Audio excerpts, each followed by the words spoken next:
am writing this under an appreciable mental strain, since by tonight I shall be no more.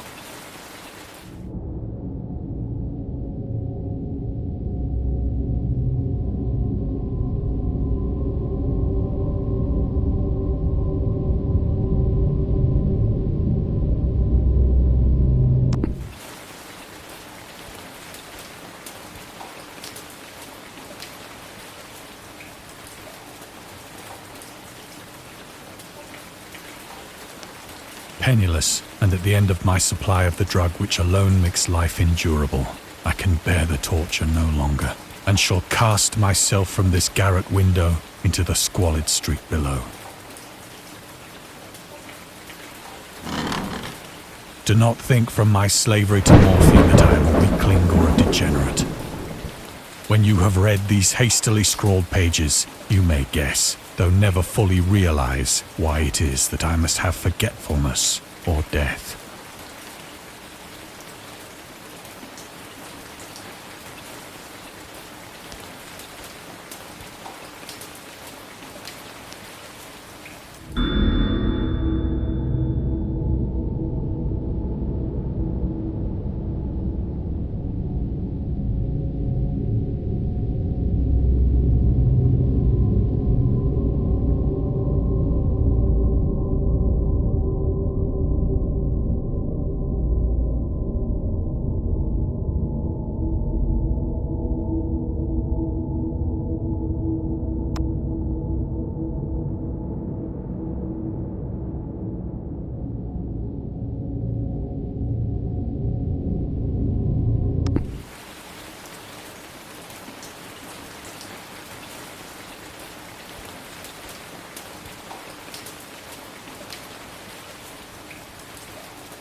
It was in one of the most open and least frequented parts of the broad Pacific that the packet of which I was supercargo fell a victim to the German sea raider.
The Great War was then at its very beginning, and the ocean forces of the Hun had not completely sunk to their later degradation. So that our vessel was made a legitimate prize, whilst we of her crew were treated with all the fairness and consideration due us as naval prisoners.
So liberal, indeed, was the discipline of our captors that 5 days after we were taken, I managed to escape alone in a small boat with water and provisions for a good length of time.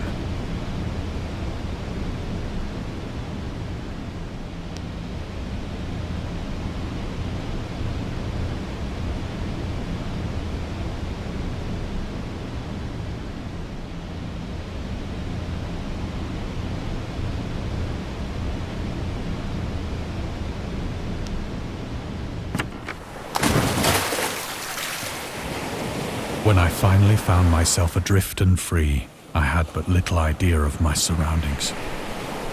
Never a competent navigator, I could only guess vaguely by the sun and stars that I was somewhat south of the equator. Of the longitude, I knew nothing, and no island or coastline was in sight.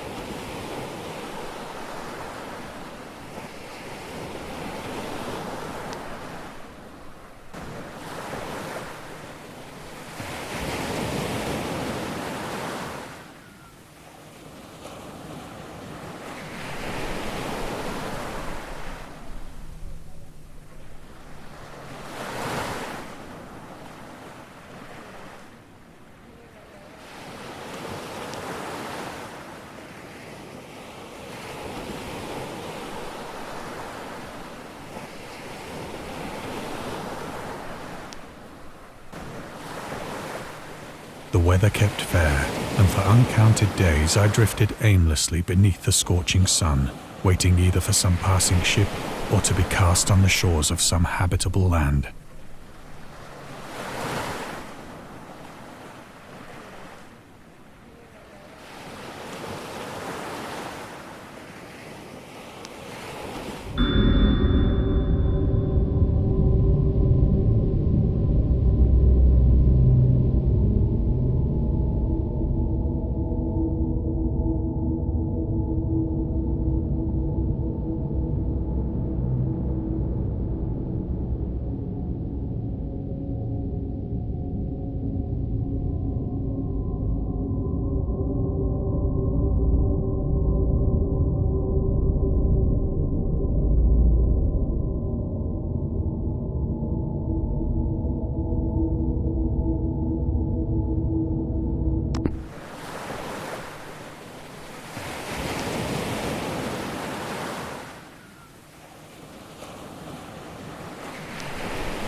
But neither ship nor land appeared, and I began to despair in my solitude upon the heaving vastness of unbroken blue. The change happened whilst I slept. Its details I shall never know. For my slumber, though troubled and dream-infested, was continuous.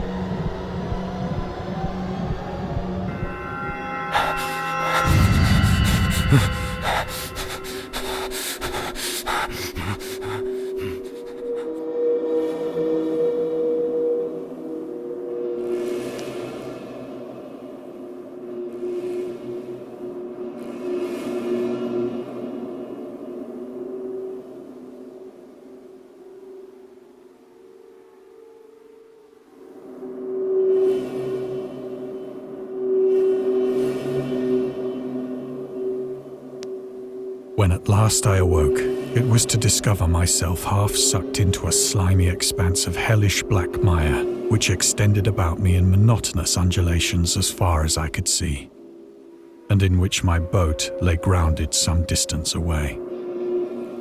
Though one might well imagine that my first sensation would be of wonder at so prodigious and unexpected a transformation of scenery, I was in reality more horrified than astonished.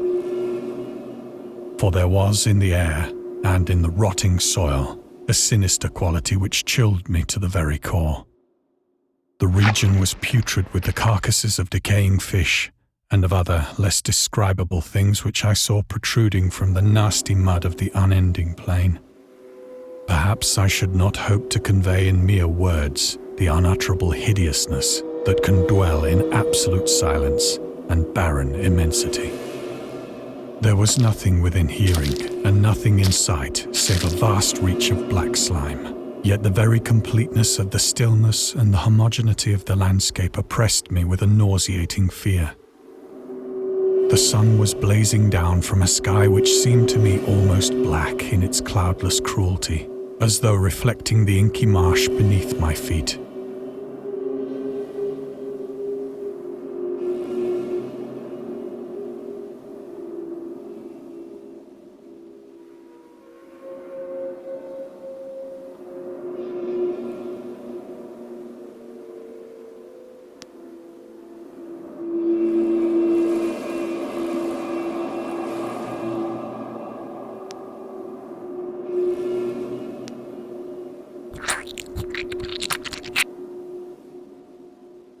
As I crawled into the stranded boat, I realized that only one theory could explain my position. Through some unprecedented volcanic upheaval, a portion of the ocean floor must have been thrown to the surface, exposing regions for which innumerable millions of years had lain hidden under unfathomable watery depths. So great was the extent of the new land which had risen beneath me, that I could not detect the faintest noise of the surging ocean, straining my ears as I might. Nor were there any seafowl to prey upon the dead things.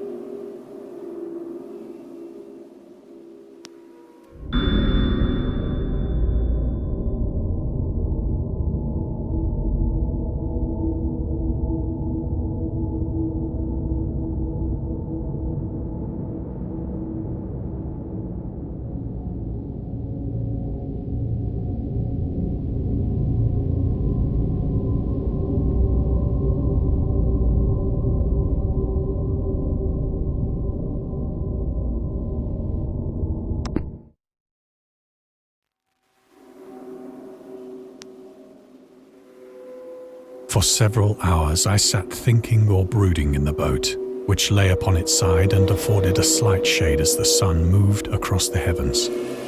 As the day progressed, the ground lost some of its stickiness and seemed likely to dry sufficiently for traveling purposes in a short time.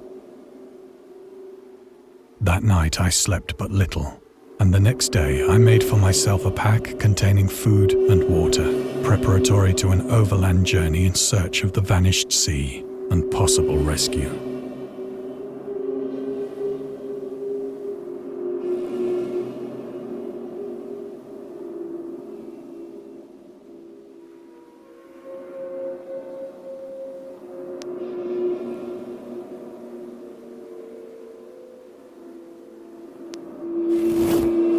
On the third morning, I found the soil dry enough to walk upon with ease.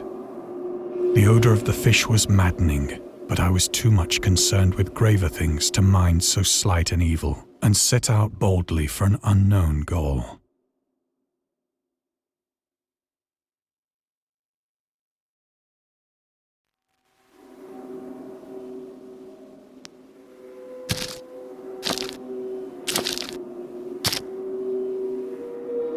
All day I forged steadily westward, guided by a faraway hummock which rose higher than any other elevation on the rolling desert.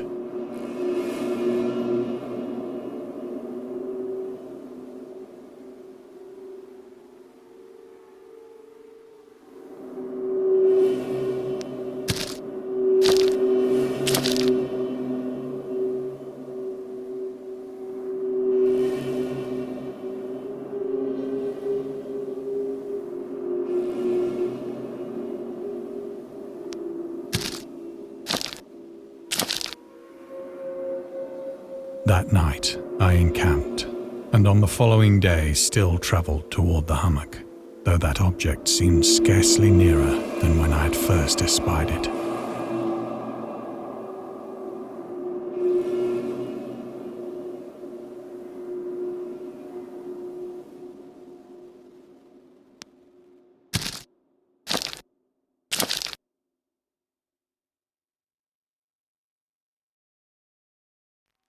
By the fourth evening, I attained the base of the mound which turned out to be much higher than it had appeared from a distance. An intervening valley setting it out in sharper relief from the general surface. Too weary to ascend, I slept in the shadow of the hill. I know not why my dreams were so wild that night, but ere the waning and fantastically gibbous moon had risen far above the eastern plain, I was awake in a cold perspiration, determined to sleep no more. Such visions as I had experienced were too much for me to endure again. And in the glow of the moon I saw how unwise I had been to travel by day. Without the glare of the parching sun, my journey would have cost me less energy. Indeed, I now felt quite able to perform the ascent which had deterred me at sunset. Picking up my pack, I started for the crest of the eminence.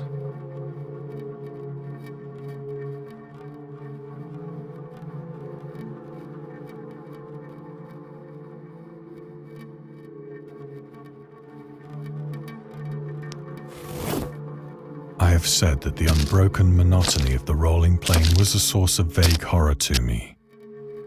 But I think my horror was greater when I gained the summit of the mound and looked down the other side into an immeasurable pit or canyon, whose black recesses the moon had not yet soared high enough to illumine. I felt myself on the edge of the world, peering over the rim into a fathomless chaos of eternal night. Through my terror ran curious reminiscences of Paradise Lost and of Satan's hideous climb through the unfashioned realms of darkness. As the moon climbed higher in the sky, I began to see that the slopes of the valley were not quite so perpendicular as I had imagined.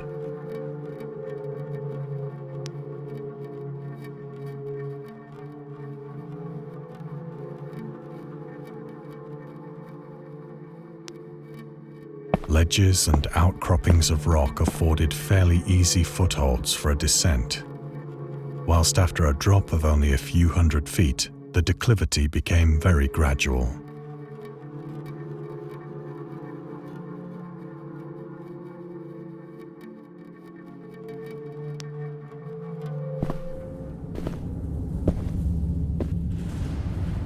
Urged on by an impulse which I cannot definitely analyze, I scrambled with difficulty down the rocks and stood on the gentler slope beneath, gazing into the Stygian deeps where no light had yet penetrated. All at once, my attention was captured by a vast and singular object on the opposite slope, which rose steeply about 100 yards ahead of me. An object that gleamed whitely in the newly bestowed rays of the ascending moon.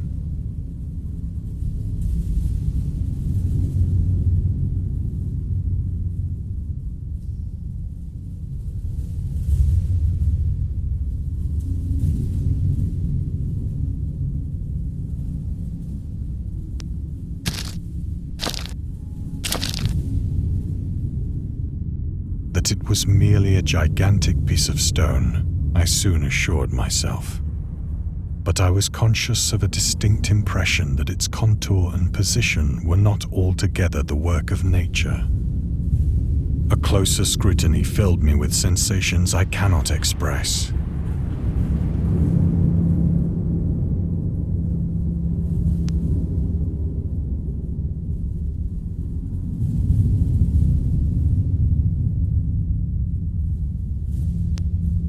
For despite its enormous magnitude and its position in an abyss which had yawned at the bottom of the sea since the world was young, I perceived beyond a doubt that the strange object was a well-shaped monolith, whose massive bulk had known the workmanship and perhaps the worship of living and thinking creatures.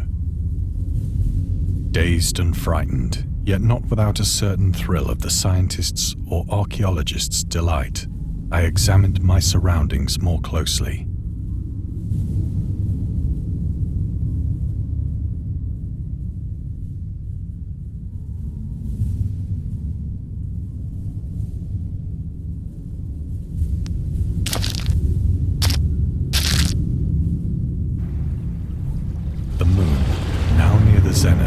shone weirdly and vividly above the towering steeps that hemmed in the chasm, and revealed the fact that a far-flung body of water flowed at the bottom, winding out of sight in both directions and almost lapping my feet as I stood on the slope.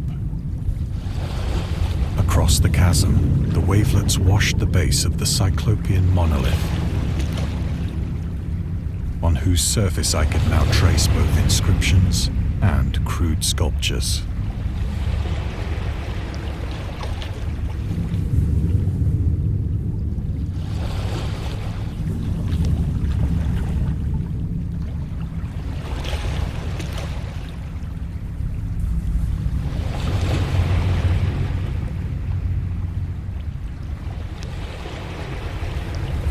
The writing was in a system of hieroglyphics unknown to me and unlike anything I'd ever seen in books, consisting for the most part of conventionalized aquatic symbols such as fishes, eels, octopi, crustaceans, mollusks, whales, and the like.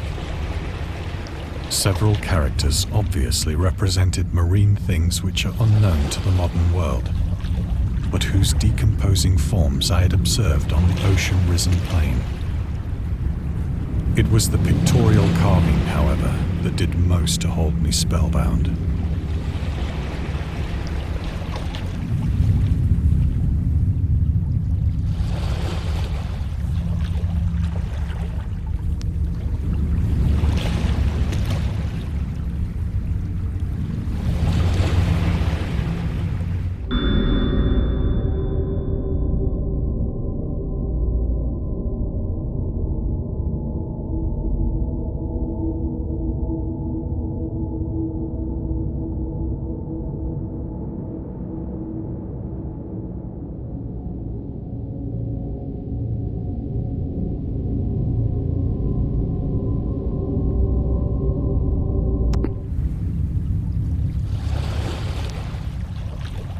Plainly visible across the intervening water on account of their enormous size were an array of bas-reliefs whose subjects would have excited the envy of a Doré. I think that these things were supposed to depict men, at least a certain sort of men, though the creatures were shown disporting like fishes in the waters of some marine grotto, or paying homage at some monolithic shrine which appeared to be under the waves as well. Of their faces and forms I dare not speak in detail, for the mere remembrance makes me grow faint. Grotesque beyond the imagination of a Poe or a Bulwer, they were damnably human in general outline, despite webbed hands and feet, shockingly wide and flabby lips, glassy, bulging eyes, and other features less pleasant to recall. Curiously enough, they seem to have been chiseled badly out of proportion with their scenic background, for one of the creatures was shown in the act of killing a whale, represented as but little larger than himself. I remarked, as I say, their grotesqueness and strange size, but in a moment decided that they were merely the imaginary gods of some primitive fishing or seafaring tribe. Some tribe whose last descendant had perished eras before the first ancestor of the Piltdown or Neanderthal man was born.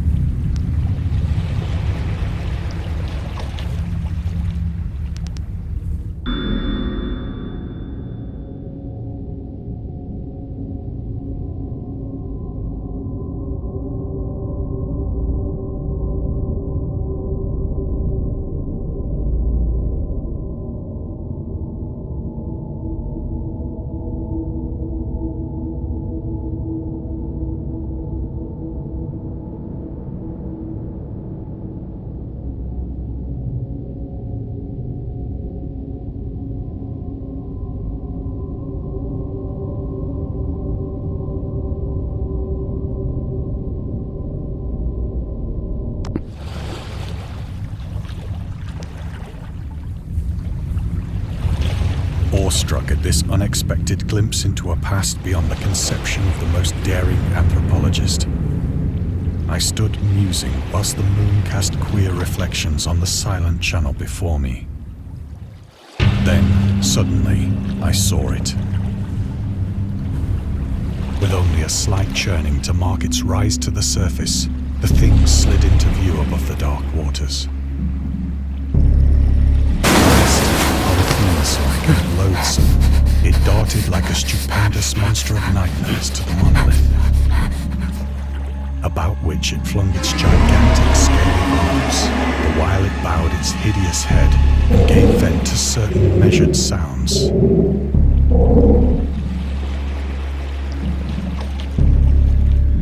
I think I went mad then. Of my frantic ascent of the sloping cliff and of my delirious journey back to the stranded boat, I remember little.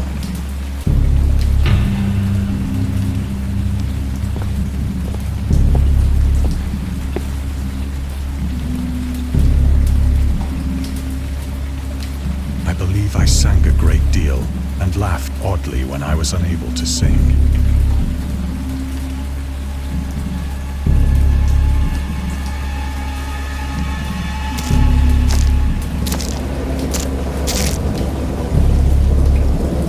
I have indistinct recollections of a great storm sometime after I reached the boat. At any rate, I know that I heard pearls of thunder and other tones which nature utters only in her wildest moods.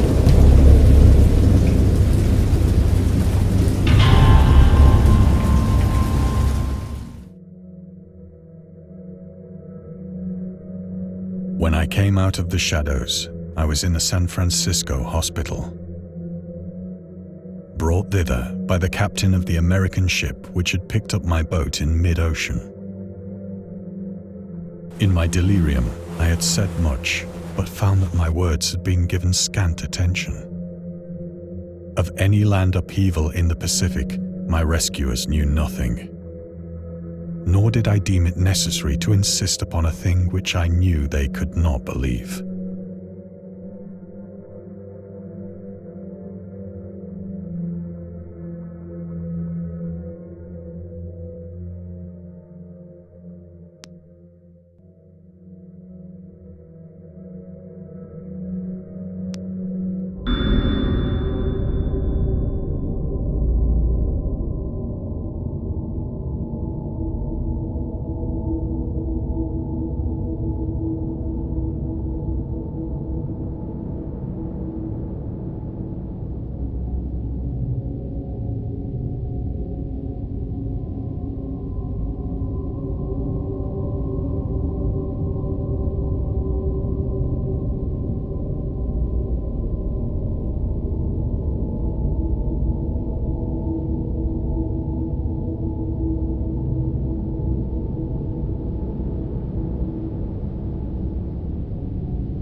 Once I sought out a celebrated ethnologist and amused him with peculiar questions regarding the ancient Philistine legend of Dagon, the fish god.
soon perceiving that he was hopelessly conventional, I did not press my inquiries.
It is at night, especially when the moon is gibbous and waning, that I see the thing. I tried morphine, but the drug has given only transient surcease and has drawn me into its clutches as a hopeless slave. So now I am to end it all, having written a full account for the information or the contemptuous amusement of my fellow men.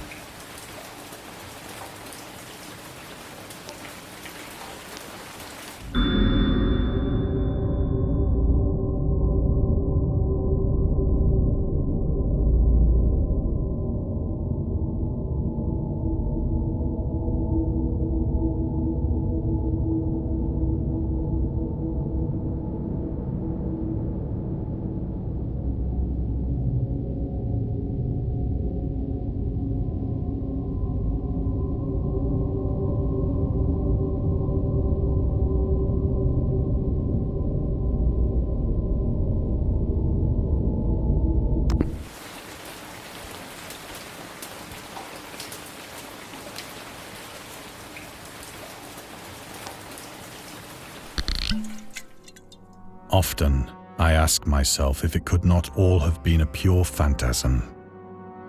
A mere freak of fever as I lay sun-stricken and raving in the open boat after my escape from the German man of war. This I ask myself, but ever does there come before me a hideously vivid vision in reply. I cannot think of the deep sea without shuddering, nameless things that may at this very moment be crawling and floundering on its slimy bed, worshipping their ancient stone idols and carving their own detestable likenesses on submarine obelisks of water-soaked granite. I dream of a day when they may rise above the billows to drag down into their reeking talons the remnants of puny, war-exhausted mankind. Of a day when the land shall sink, and the dark ocean shall ascend amidst universal pandemonium.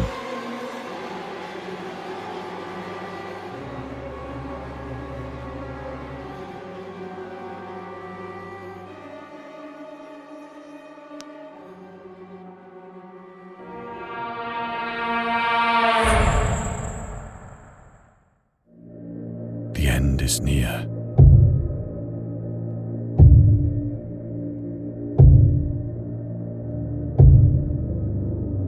I hear a noise at the door, as of some immense slippery body lumbering against it.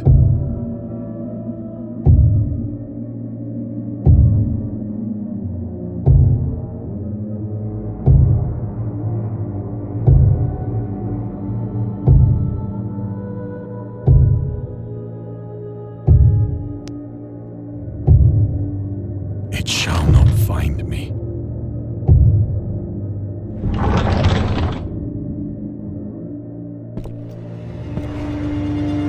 God, that hand!